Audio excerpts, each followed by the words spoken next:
Yo, what's going on, guys? It's your boy Psycho, and I've got another Walking Dead video for you all today, and this one is going to be specifically over the topic of Daryl Dixon. Now, right off the bat, I just want to say that I am a fan of Daryl Dixon, and just because I'm doing this video doesn't mean I hate Daryl as a character, but it's more of an analysis of what went on in the Season 7 premiere and what my thoughts are upon that situation.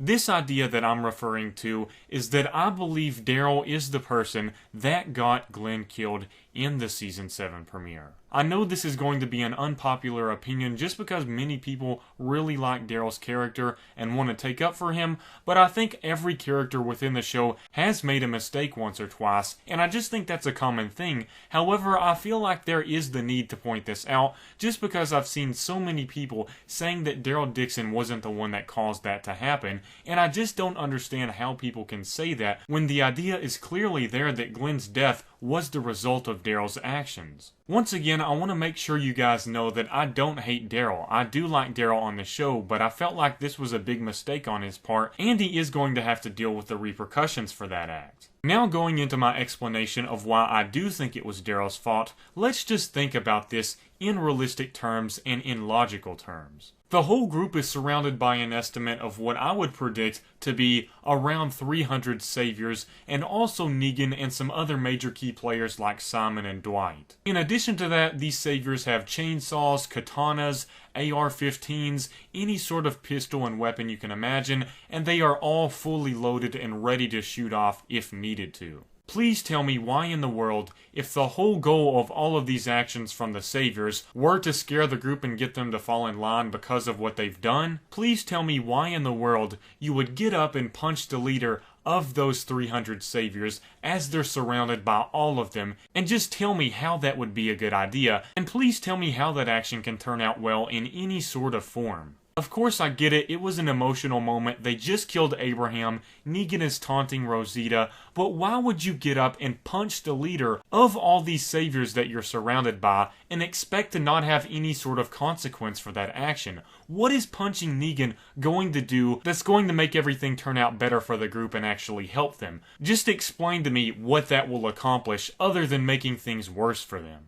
As a result of that action, Negan did have to point out, and of course he was fair with this, he warned the group, especially when Glenn started running over to Maggie when Negan was joking about killing her. He says the first time's a warning, it's an emotional moment, I get it, but if you do it a second time, he's gonna shut that shit down. And he had to stand by his word, because if he doesn't stand by his word, he looks like a weak leader and someone that doesn't keep their promises and lock everything down. So he had to keep that promise, and he had to follow through, because if he didn't, then Rick's group would perceive him as weak and giving too many chances. In addition to that, that factor had to come into play to break the group down again also, because he realizes the fact that Daryl got up and punched him shows that he still hasn't learned the lesson that they are lesser-thans than the saviors. Negan wants these people to fall in line and work for them, so how are you going to have someone from that group that you want to work for you punching the main leader in the face? That is one of the biggest signs of disrespect and disloyalty that you can get, and the whole goal of Negan's actions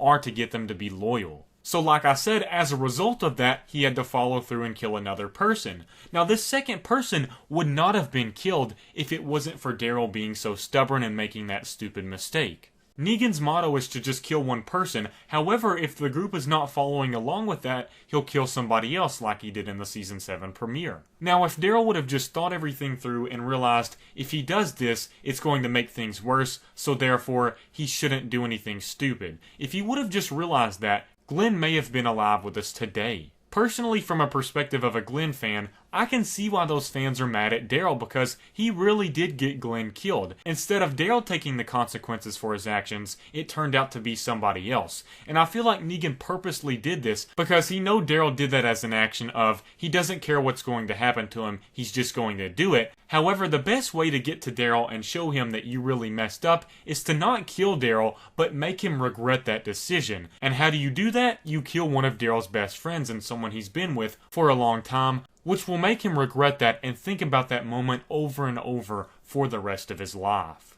Now, I'm not saying Daryl Dixon should die because of these actions, because of course, I think Glenn understands in the moment that Daryl's mad, but he also realizes that Daryl did kind of screw him over, but he only gets just a second to realize that. I don't really think Glenn would blame him for it, and like Steven Yeun said in a recent interview with what I think was Entertainment Weekly, he said that Daryl shouldn't be to blame for Glenn's death, but when I read that, he pointed it out as more of a, please don't hate on this character just because of what happened, and don't hate on this actor because he was just mad in the moment. But I think he was pointing more to the fact of Daryl was just getting emotional and it was something to happen. I also think he was referencing to the idea that this actor does not deserve hate and that this character does not deserve hate because it's something that happened. However, when it comes down to it, Daryl's actions resulted in Glenn's death, and as I've explained here, I don't know how anybody else can see it in another way. You can still be a fan of Daryl and understand that he messed up and accidentally got Glenn killed here, and that doesn't mean that you hate Daryl, it just means that you realize the facts and you realize this was the result of Daryl's actions. Steven Yeun also pointed out in the interview that Daryl is going to have to pay for those actions already,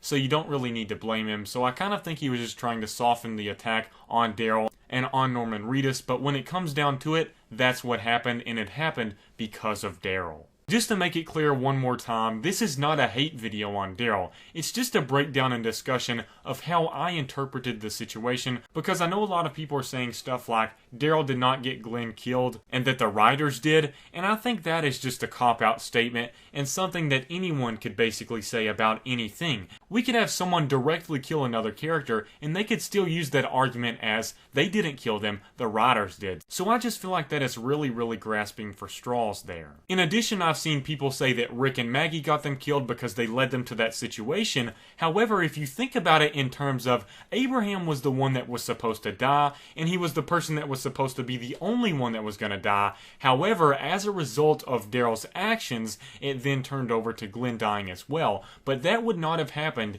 if it wouldn't have been for Daryl making that move. Anyways, this has been a pretty long video in itself. I hope you guys enjoyed this little discussion here because I know it was a little controversial, which therefore makes for a more interesting argument. And I know there's going to be people in the comment sections that do have differing opinions, and make sure to let me know down in the comment section below of what you think. However, make sure to do this in a polite way. However, if you're just saying stupid stuff and talking shit down in the comment section, you're just going to look unintelligent and look like a dick, so that does nothing for you. We're all a family here, so we can discuss things in a polite manner, even if we do have differing opinions. Thank you guys so much once again for watching. I really appreciate it. Peace out.